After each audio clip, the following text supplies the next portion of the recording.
broke and sowed some grass on it. And while I had them hooked up, I decided to go down and put out some feed plots down where our deer hunted. And but yesterday, it was after it had rained. Colin likes to go down into the woods, and he wanted me to take him down there. And I told him, I said, I've been down there with disc cars. It's muddy down there. He wanted. We've got a tree stand up down there. He calls his, and he wanted to go down there and climb up in it. So, but anyway, we went down there and we walked around for a little bit, and so naturally it was muddy. And as I began to walk out, it didn't take me long, Brother Jonathan, to realize that my feet had picked up a lot of extra weight. As I began and walking down there on the flat, it didn't bother me too bad. But it's when I started coming back up out of the valley, to come back up the hill, I picked up a lot of weight, and I told him, I said, let's go this way. There was a lot of grass, and I knew that wet grass would soon get rid of the mud that I had accumulated. And I thought, and I began to think about that, thinking about that extra weight that a lot of times we want to carry that's unnecessary. And we can, and I looked at word weight up in my Strong's here in this scripture, and it just means a mass, or as a bending of or bulging by its load, a burden. And I thought sometimes we can get unnecessary burdens. Right. Sometimes there's some things that it's necessary that we carry. Right. It just we have to carry. I thought Sister Kathy now in the last little bit we've took up camping a little bit, and we enjoy it. And we go to if you go to places and you look for camping gear, most people that camp, I found out they camp very light for the day. They've got backpacks that's designed for camping, and they've got these little utensils that they can pack. And because most people that camp don't camp like we do, they like to go hiking and climb up on the side of the mountain somewhere and pitch a tent and camp. So they've got to have a light load in order to make their journey. They know that if they're going to be able to climb up the mountain or to hike up the side of a cliff somewhere, that they've got to they can't have no extra burden on them. So they pack very lightly, and we begin to look at some of the things there in the camping areas of the different places we go to, and the lightness, and they're still very usable. But there's no weight to the things that they're taking with them. And I began to think about that. And I thought, we're on a journey tonight. And I thought, how much unnecessary weight are we taking along with us? What are we allowing to get us burdened down? I may not preach very long tonight. But I thought I began to think about this. And like I said, I preached from it before. And I thought a lot of times we want to put emphasis on the weight and the sin, which does so easily beset us. And I thought sometimes if we keep carrying a weight too long, it can become a sin to us when it begins to hinder us from doing the work of God. But like I said, I don't feel like we've got no sin problem tonight. We just simply carrying around extra burdens. It's unnecessary. Unnecessary. I feel a lot of us are doing the same thing. We're trying with everything that we've got, and we're putting forth all the effort we got, but it seems like the enemy just keeps wanting to pile on the burden. Right. I thought, have you ever run into someone who always expects the worst to happen? And when you talk to them for a little while, you just leave just as depressed as they are. I thought I've talked to people that way. You sit down and you try to hold a conversation with them, and it's just always the bad. They're always looking at the negative things of life. And I thought, if we're not careful, we will allow the enemy to do the very same thing to us. Get us to where we can't see the positive in nothing. Always the negative. I thought, we face things every day that we just literally can't do anything about. I mean, there's nothing that we can do about some circumstances. I thought we've got a little, Sister Kathy hooked me up with it. She's been doing it for some time now, and it's a little survey that sends you on in your email, and you take it, and you take so many of them, you get points, and you can get a $50 Walmart card. Who don't want one of those? Or you can get a card to Foot Locker, just all kinds of different things. And I've been taking some of those surveys, and as I've been taking them, and they ask you all these different categories and these different situations, and it all comes back, and it's supposed to be for the government to. I don't know exactly what all it is or who looks at it or anything like that. But I thought as I begin to take some of those surveys, and they begin to ask some of those questions, and I thought some of those questions don't pertain nothing to me. A lot of times it's on the sports world, or it could be on things about they asked me one today. I took it and it said they was going to, or yesterday it was, I can't remember, but they asked said to finish up this survey, we're going to ask you about 7 questions about television. And so it said the first question was, did you watch at least 15 minutes of television yesterday? I clicked no. I didn't get the other 6 questions. Because if I didn't watch it, I couldn't answer the questions. And that was the end of my survey. And I thought, but we get a lot of things in life. And a lot of different questions come at us. A lot of things that we don't understand. A lot of things that there's absolutely nothing we can do. And like I said, we take the surveys, and they asked a question the other day. If I lost my job, how hard did I think it would be? Or how long did I think it would take me to find a job with the same pay rate that I've got, or with the hours that I had become comfortable with, and that sort of thing. And I began to think about that, Brother Jonathan. And I began to think about my job. I thought the company I worked for started in 1958, if I'm not mistaken. And I have been there for this past May, maybe 26 years or something like that. I can't remember. Started there in 1990. So I guess it was 26 years that I've been there with that company. And I've seen a lot of ups. I've seen a lot of downs. I've seen a lot of times when we've been real busy, and I've seen a lot of times when we've been real slow. And I thought we look at the ones that own the company. One is up in his early 80s now, and the other one is battling with cancer. And I begin to think about that. I begin to think about my well-being.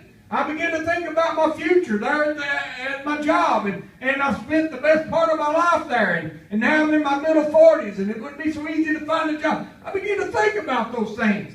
And I thought if we begin to think about them long enough, the enemy would come by and begin to ride us with them. But trying to get us discouraged. Trying to get us to think of things and think, well, you better pursue a better career. And you better look at this. You better look at this situation. And I thought if we're not careful, we will allow the enemy to override us with those things. Right. And I thought nobody knows what tomorrow holds. But I thought only God is able to provide. I thought Brother Harold back there, he's a roofer by trade. He's a good roofer. And I tried it for just a few months before I went to Uncle Charlie's. And actually I liked it, but the supervisor they had me working under, I didn't care much for him. And so there was opening there, and I went to Uncle Charlie's. But a few years ago, he had an accident on the job, messed his leg up, and I thought he can't climb up and down ladders like he used to. And now he's having to drive back and forth to Indiana every day. And I began to think about that, and I thought, boy, that'd be rough. And I'm sure it is rough. And I'm sure there's times that he would rather not have to do that. I thought, but God has still made a way. God has still made a provision.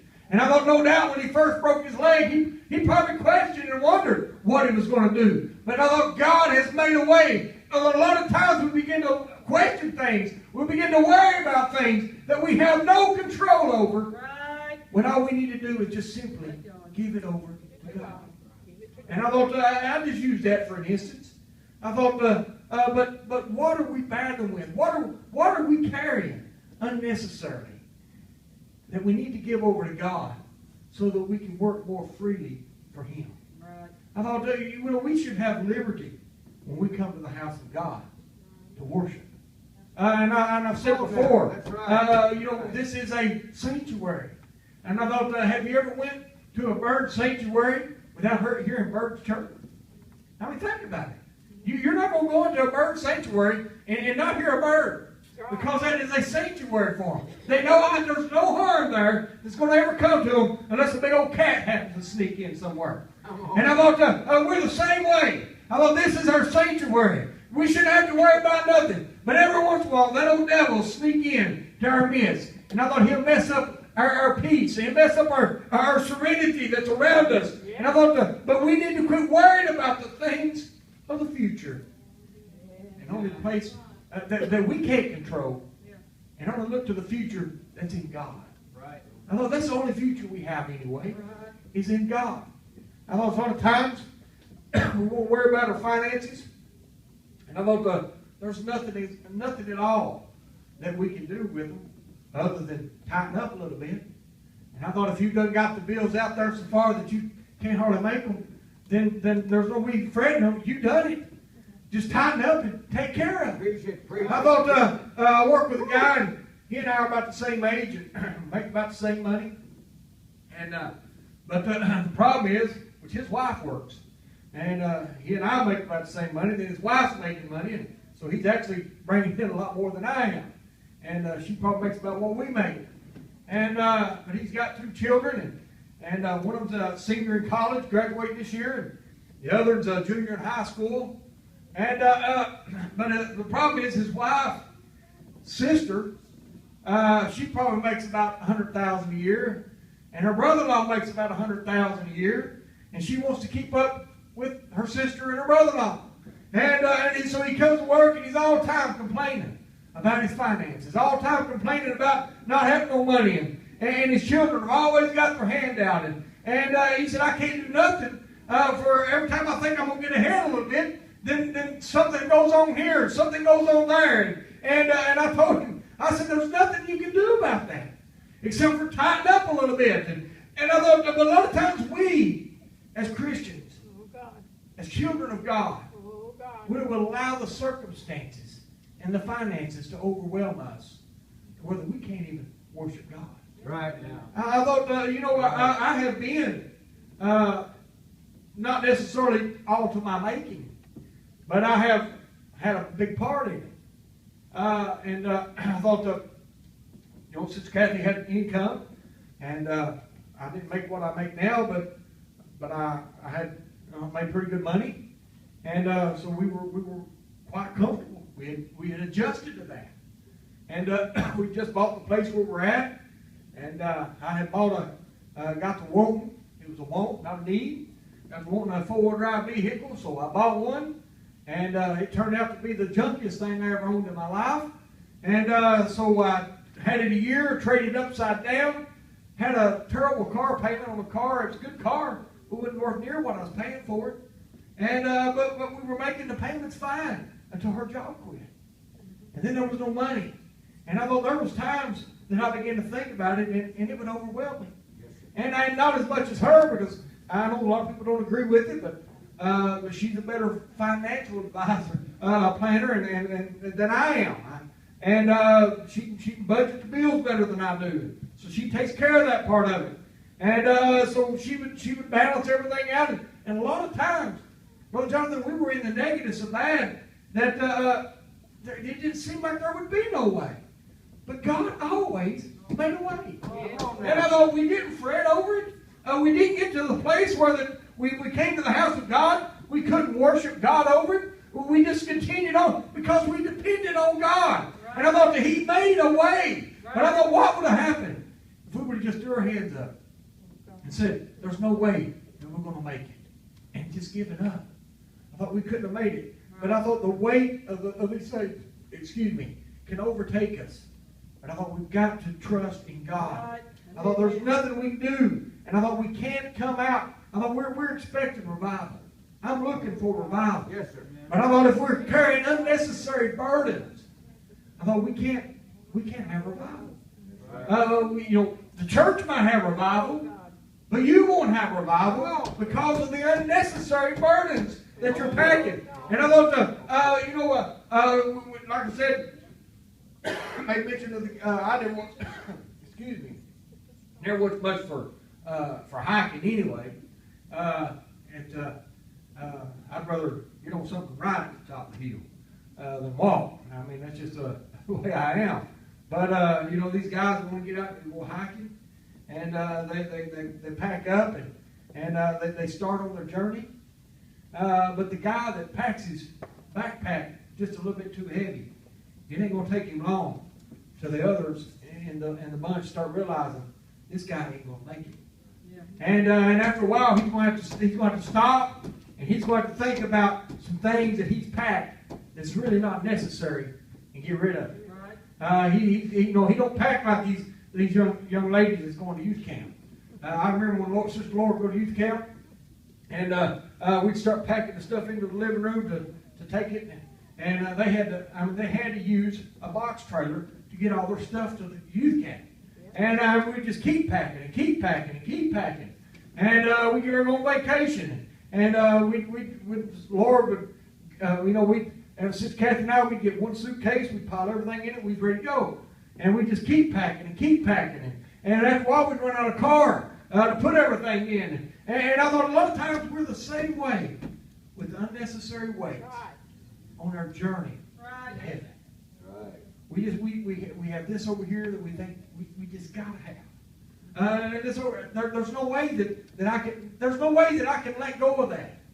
I thought if we can ever just learn how to let go and let God, I thought we'll find that the journey is much easier.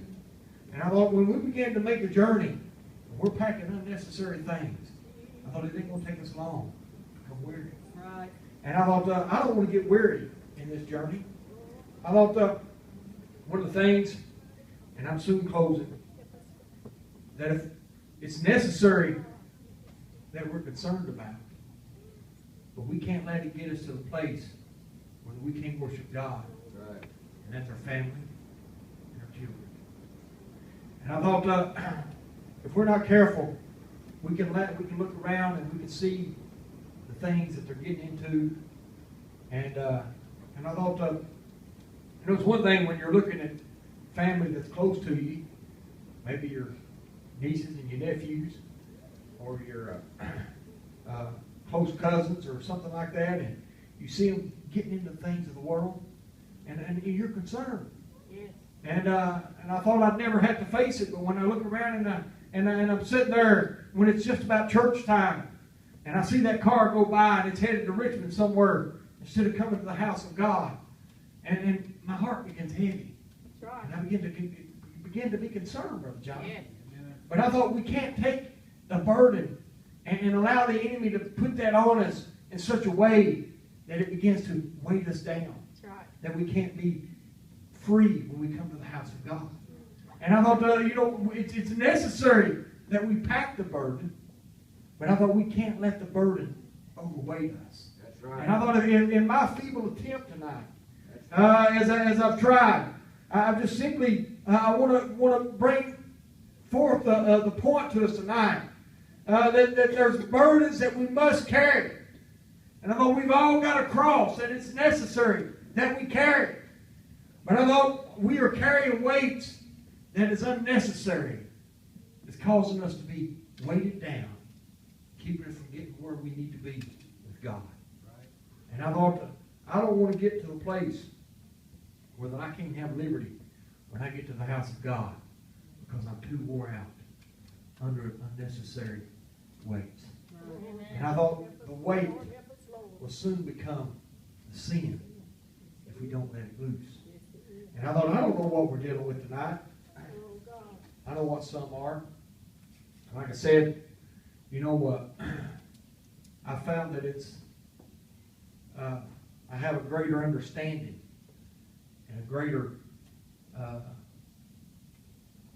don't know the word I'm looking for, but when someone asks for prayer for their children, and I can help them get under that burden for them. Right. And I can help them pray, because I'm designed for prayer for mine. Yeah. And I thought, and it's necessary that we help one another. But I thought when we get to the point where that's all we're thinking about is that, or thinking about the future and what the future holds. And like I said, I took that survey the other day and I began to think about my job. And I thought, I don't have no formal education. And Brother Sparks said the other night, I didn't like but about 3 credits graduating high school. But I done had hearts in my eyes real bad. And Sister Kathy and I done planned on getting married. And so I didn't finish high school. And once that year was over, and some things had happened, and we were trying to homeschool, and I was working, and so I didn't finish my schooling. I went back in 2000, got my GED, and I do have that. But I thought other than the skill that I've got, and the things, and I'll try about anything, but I began to think about it, and I thought, what would happen?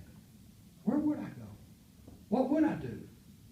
And then I just simply looked, and I said, Lord, I don't know the answer to none of